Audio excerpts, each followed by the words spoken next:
വയനാട് പച്ചിലക്കാട് പടിക്കാംവയൽ ജനവാസ മേഖലയിൽ ഇറങ്ങി ഭീതി പരത്തിയ കടുവയെ കണ്ടെത്താനുള്ള ദൗത്യം തുടരുകയാണ്. പ്രദേശത്തെ കാപ്പിത്തോട്ടത്തിന് സമീപത്തെ വയലിൽ നിന്ന് കടുവയുടെ ഡ്രോൺ ദൃശ്യങ്ങൾ ഇന്നലെ ലഭിച്ചിരുന്നു. ഈ ഭാഗത്ത് ക്യാമറ ട്രാപ്പുകളും ലൈവ് ക്യാമറയും സ്ഥാപിച്ച് വനം വകുപ്പ് നിരീക്ഷണം തുടരുകയാണ്. ഇന്ന് ഡ്രോൺ പരിശോധന പുനരാരംഭിക്കും. 2 പഞ്ചായത്തുകളിലെ 10 വാർഡുകളിലെ വിദ്യാഭ്യാസ സ്ഥാപനങ്ങൾക്ക് ഇന്ന് അവധിയാണ്.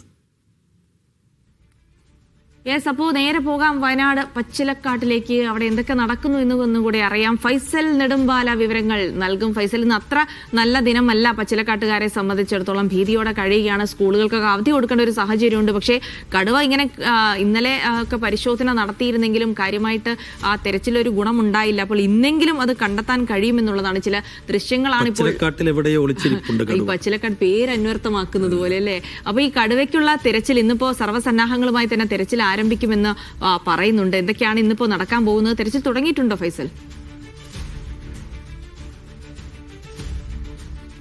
Jilsy Saifuddin, good morning.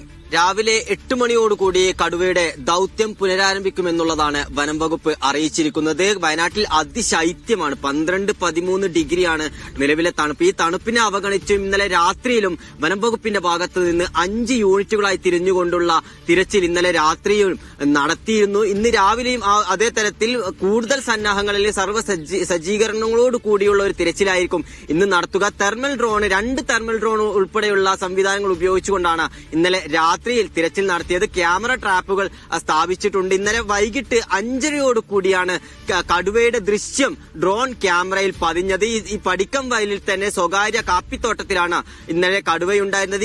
ഈ ഒരു ഭാഗത്ത് തന്നെ കടുവ ഉണ്ട് എന്നുള്ള നിഗമനത്തിലാണ് വനം വകുപ്പ് ഉള്ളത്. എന്തായാലും കടുവ ചെറിയ തരത്തിൽ മൂവ്മെന്റ് നടത്തുന്നുണ്ടെങ്കിലും ഈ ഒരു പ്രദേശം വിട്ടു പോയിട്ടില്ല എന്നുള്ളത് തന്നെയാണ് വനം വകുപ്പിന്റെ നിരീക്ഷണം. അതുകൊണ്ട് തന്നെ ഏറെ ജാഗ്രതാ നിർദ്ദേശം ഈ ഒരു ഭാഗത്തുള്ള എല്ലാവർക്കും നൽകിയിട്ടുണ്ട്. തോട്ടത്തിലേക്ക് ആളുകളോട് ജോലിക്ക് പോകരുതെന്നുള്ള നിർദ്ദേശം വനംവകുപ്പ് കൊടുത്തിട്ടുണ്ട്. ഇന്നലെ ഈ ഒരു സമയത്ത്, അതായത് ഈ കടുവയെ കണ്ടു എന്ന് പറയുന്ന ആ ഒരു സമയത്ത് തോട്ടത്തിൽ തോട്ടം നോക്കുന്ന ഒരാളെ കാണാതായ ഒരു സംഭവം ഉണ്ടായിരുന്നു. അദ്ദേഹത്തെ കാണാതായതുകൊണ്ട് തന്നെ പരിഭ്രാന്തി പരത്തുകയും ഏറെ നേരം അദ്ദേഹത്തെ തെരച്ചിൽ നടത്തുകയും ചെയ്തു. പിന്നീട് അദ്ദേഹത്തെ കണ്ടെത്തിയെ തുടർന്നാണ് ഒരു ആശ്വാസകരമായ ഒരു വാർത്ത വന്നത്. അതിനുശേഷം ഈ ഒരു ഭാഗത്ത് പൂർണ്ണമായിട്ടുള്ള ജാഗ്രത പാലിക്കണം എന്നുള്ളതാണ് പ്രദേശവാസികൾക്ക് നൽകിയിട്ടുള്ളത്. മാത്രമല്ല ഈ ഭാഗത്ത് പനമരം ഗ്രാമപഞ്ചായത്തിന്റെയും കണിയാമ്പറ്റ ഗ്രാമപഞ്ചായത്തുകളുടെയും 10 വാർഡുകളിലെ വിദ്യാഭ്യാസ സ്ഥാപനങ്ങൾക്ക് അവധി പ്രഖ്യാപിച്ചിട്ടുണ്ട്. അംഗൻവാടി, മദ്രസ ഉൾപ്പെടെയുള്ള സ്ഥാപനങ്ങൾക്ക് അവധി ബാധകമാണ്. അതുകൊണ്ട് തന്നെ അത്രത്തോളം ജാഗ്രതാ നിർദ്ദേശം നൽകിക്കൊണ്ടാണ് വനം വകുപ്പിന്റെ ഒരു മൂവ്മെന്റ് എന്ന് പറയുന്നത്. കടുവയാണ്, നമുക്കറിയാം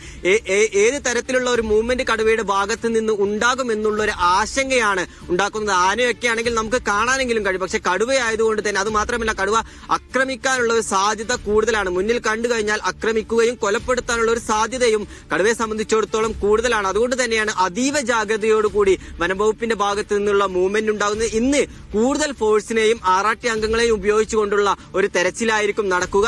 പടിക്കം വയലിന്റെ 5 കിലോമീറ്റർ ചുറ്റളവിൽ കൃത്യമായിക്കൊണ്ടുള്ള നിരീക്ഷണം വനംവകുപ്പിന്റെ ഭാഗത്തു നിന്ന് നടത്തുന്നുണ്ട്. പോലീസുണ്ട്, ആറാട്ടി സംഘങ്ങളുണ്ട്, നാട്ടുകാരുടെ സഹകരണമുണ്ട്. പൂർണ്ണാർത്ഥത്തിൽ എല്ലാവിധ സജ്ജീകരണങ്ങളോടും കൂടി തന്നെയാണ് ഇവിടെ തെരച്ചിൽ നടക്കുന്നത്. അപ്പോൾ പച്ചിലക്കാട്ടിൽ ഒളിഞ്ഞിരിക്കുന്ന കടുവയെ വളരെ പെട്ടെന്ന് കണ്ടെത്തേണ്ടതുണ്ട്. കാരണം ആളുകളൊക്കെ വളരെ പേടിയോടെ. 2 പഞ്ചായത്തുകളിലായി 10 വിദ്യാഭ്യാസ സ്ഥാപനങ്ങൾക്ക് അവധി കൊടുത്തു എന്ന് പറയുമ്പോൾ തന്നെ എത്ര വലിയ ഭീതിയിലാണ് നാട് എന്ന് നമുക്ക് ഊഹിക്കാവുന്നതേ ഉള്ളൂ.